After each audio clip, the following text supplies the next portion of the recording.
run today. Got a lot of things to do. Sometimes reality gets in the way of fantasy. Those not familiar with the show, I take on fantasy sports, DFS in particular. Tonight we're going to handle the 2-game slate on Draftkings, which is the highest paying one of the two. I'm going to give you 3 players that I call my 3-up players, which I think you should pay up for, and then 3 players that I believe are going to be undervalued or underpriced and should hit value. We're a new channel. Please hit like and subscribe. For those of you that don't know me, I'm Sweet Lou. I am a longtime sports writer, now retired, and kind of a fantasy expert. I've taken down 3 major Draftkings tournaments in the last 5 years. And again, we have 2 games tonight in Baltimore and Tampa Bay, the Chargers and the Arizona Cardinals. The Baltimore-Tampa Bay game is supposed to be slightly higher scoring. I think it's kind of tough to gauge. And again, I apologize for doing this on the run, but I didn't want to leave you guys high and dry. It's going to be a shorter video. And if we start on our 3-up side, I'm going to start with wide receiver Chris Godwin of the Tampa Bay Buccaneers. Godwin is at 7,400, and he has steadily overtaken Mike Evans as the #1 target for Baker Mayfield and the Buccaneers. I also am kind of encouraged by the fact that Godwin is finding the end zone, because once you got inside the 8-yard line in the past, there was always look to Evans first, and then everybody else came a little bit later. Now, second on the 3-up side, players that I believe you should pay up for, are Chargers running back J.K. Dobbins. Over a year removed now from 2 horrible injuries, Dobbins in Jim Harbaugh's offense has kind of become the bell cow for them. Yes, they do rotate carries, but Harbaugh, Dobbins is the best runner they have. He has gotten 61% of the touches inside the 10-yard line as far as running backs go, and I think that's somebody you should definitely spend up for. And finally, on the 3-up 4, this one was a little bit of a tough one. I've gone back and forth with it, but I'm going to go with running back Derrick Henry of the Ravens. Tampa's defense leaves a lot to be desired. They can be run on. I'm not exactly sure what the flow of this game is going to be like. I do think that Henry is going to continue his touchdown spree, and if he can score one, gets you 70, 80 yards on the ground, and I think that's more than enough to cover his value.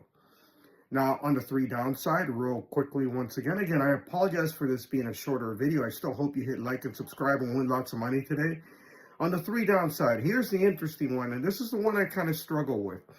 There are 4 quarterbacks going tonight. Obviously, you're going to have one of them, because this is a full field slate. So you're going to have to pick up quarterback, 2 runners, 3 wide receivers, a tight end, a flex, a defense, no kickers for the 2-game slate. And you have 4 quarterbacks going. 3 of them are going against defenses that are amongst the top 5 worst against fantasy quarterbacks. And as much as I struggle with it, I'm going to go with the guy that has the toughest matchup, and that is Kyler Murray of the Arizona Cardinals at 6,500. I think this is going to be, every play is going to be big here. I think Murray's going to be pressured, and sometimes when he's pressured is when he builds up more fantasy points because he takes off running. Number 1. Number 2, I think that after missing Marvin Harrison after the first quarter last week, he is going to have to realize, okay, he is the man I have to go to on key plays, and I think that's going to open up some things downfield. You can't go wrong with the quarterbacks on a slate: Baker Mayfield, Lamar Jackson, even Justin Herbert in a running team, and that's part of the reason why I didn't take him, because the Chargers are a running team. They all have more favorable matchups than Murray, but you know what? I am going to go with Murray. Next up on my 3-up, I'm going to stay right there in that same game, and we're going to go with tight end Trey McBride of the Arizona Cardinals at 5,600. McBride is a 3rd-down guy for Arizona. I mentioned, I think, on earlier downs and on scoring situations that Murray is going to be looking for Harrison. Scoring situations, But on third down and key plays, McBride has kind of become the outlet, and I anticipate him having a big game today. And now finally, a player that has really underperformed this year, but I think has got a chance to do something, and that's tight end Mark Andrews of the Ravens at 4,000. It's only a matter of time before he reverts back to his old self after missing the end of last season because of injury. Him and Isaiah Likely, the other Ravens tight end, have kind of taken turns as to, okay, I'm going to have a big game this week. I'm going to have an okay game this week. I'm not going to play much this week. At some point, as the Ravens move forward, I think it's going to be Mark Andrews. And I think you're going to see him targeted 6 to 8 times today. And that's going to be enough with his hands and his ability to get open, enough to hit value. Again, thank you for being my 3 up and 3 down. Thank you for being on the show.